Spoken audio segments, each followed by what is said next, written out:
Hey guys, today I'll be going over my 1884 model Trapdoor Springfield Rifle. I got this not too long ago. It's US Springfield, as you can see. It's original 1891 dated, as can be seen by the cartouche stamped in the stock. 1891 right there.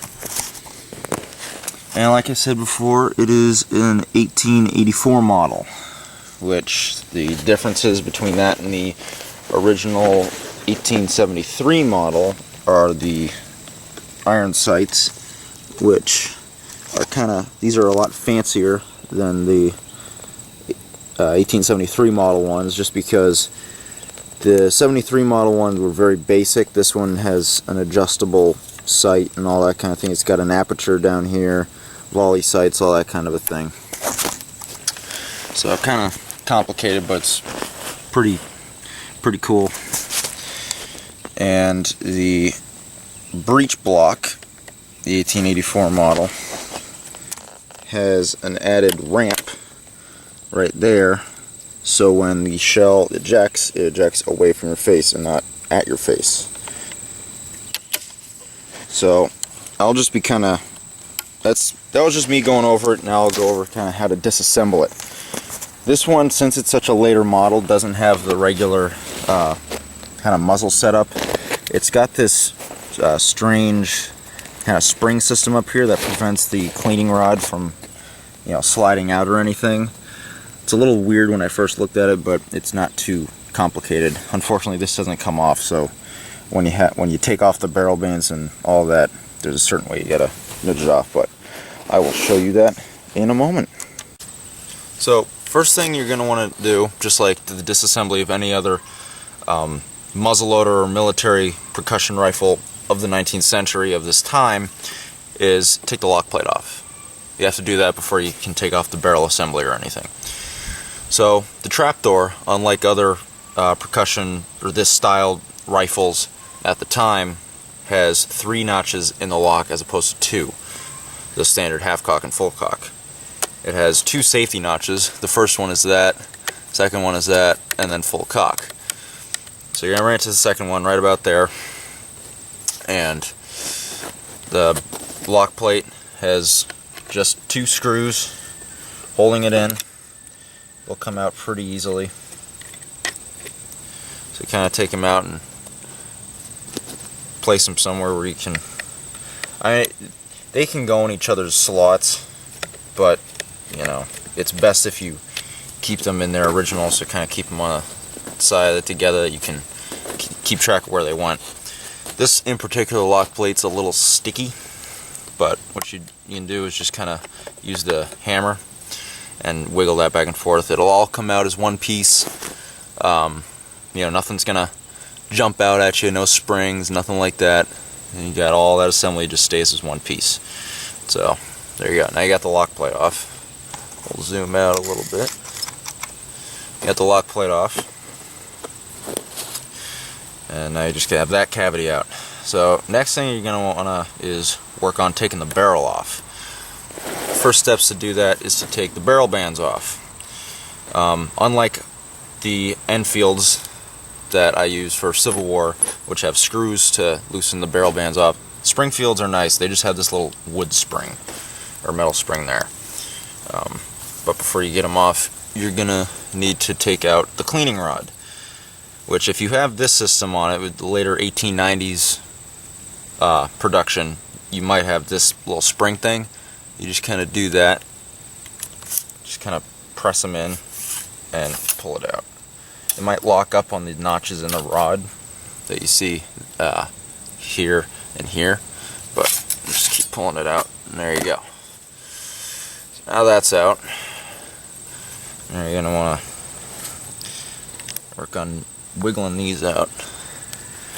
These are a little tricky, but you press down the spring and just try to get them out as best you can. They're a little pain in the ass, but they will eventually come off.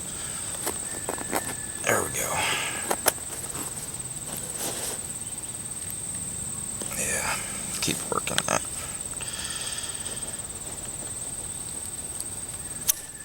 There. Now you got that one out to there, and you see it won't go past that, but that's okay. You just get them, all the barrel bands up here, and I'll show you what to do next. Now, the second one. Flip the sights up for this, so you can get around it. Alright. Took me a little bit, but that's finally free. So now I just kind of work that up, put them together up there. And now I come back here, and that screw right there is going to be the next one to come out. This screw is a little eaten up.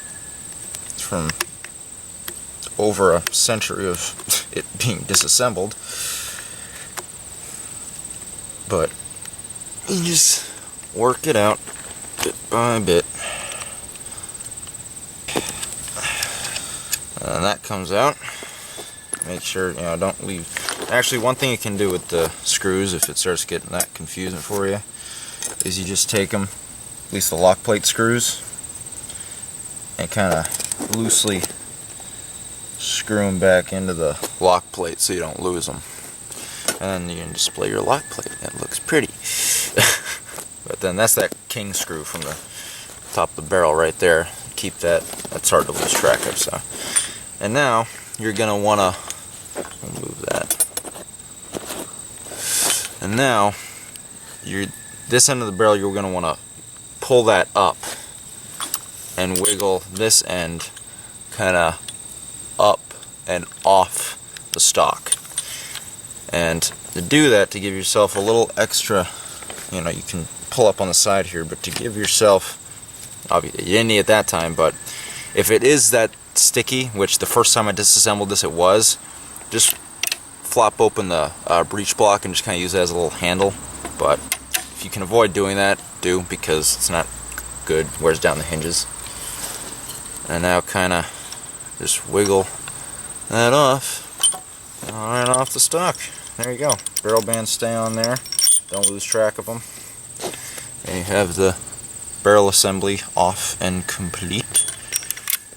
And you can admire the breech block, which is very nice.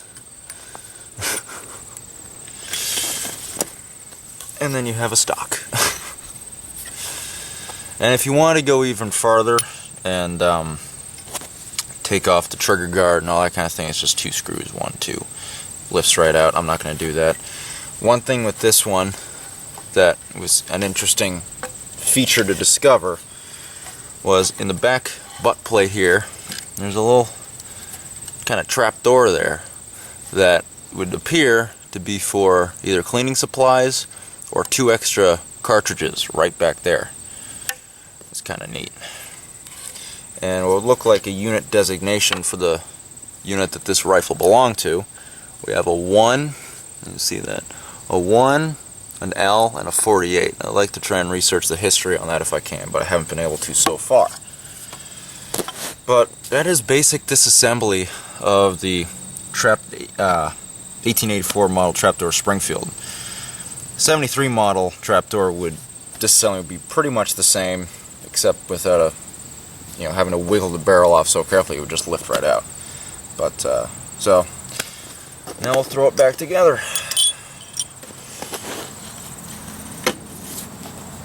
Kind of wiggle that back on, same kind of way you took it off.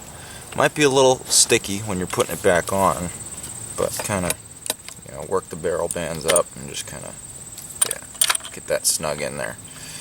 And back here, you can just plant that. I'm gonna have to pull it back a little bit. There we go. Make sure that's seated in there really well. Now put your barrel bands back. That one.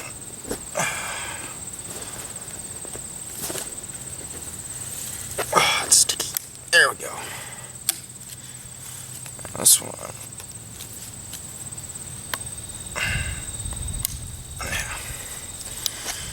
Cleaning rod goes back. That'll lock there.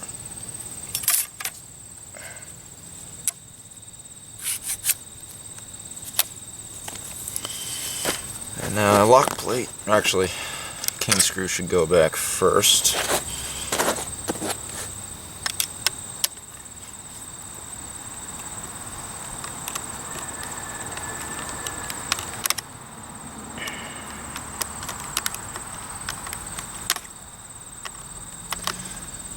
screw is like really kind of stripped a little bit. You can see that it's kind of worn down, difficult to get a good grip on it. Now, lock plate will go back on. We'll be all good. And actually, you can see the notches here. And actually, it would appear that the first notch is a little broken, but you know, from that long doing it, see, there's your 3 notches. I just put it at full cock. And lift that up. Put it back at half. So those are your 3 notches that I was talking about. Just kind of place that back in there. Sometimes with these, if they don't go in all the way, kind of take the back of a screwdriver and kind of bang them in a little bit. Especially with rifles and things this old, sometimes parts and that sort of thing, if they haven't been maintained as well as other ones, then you know they'll get a little sticky, but that's okay. And there you go. There's basic disassembly of the Trapdoor Springfield.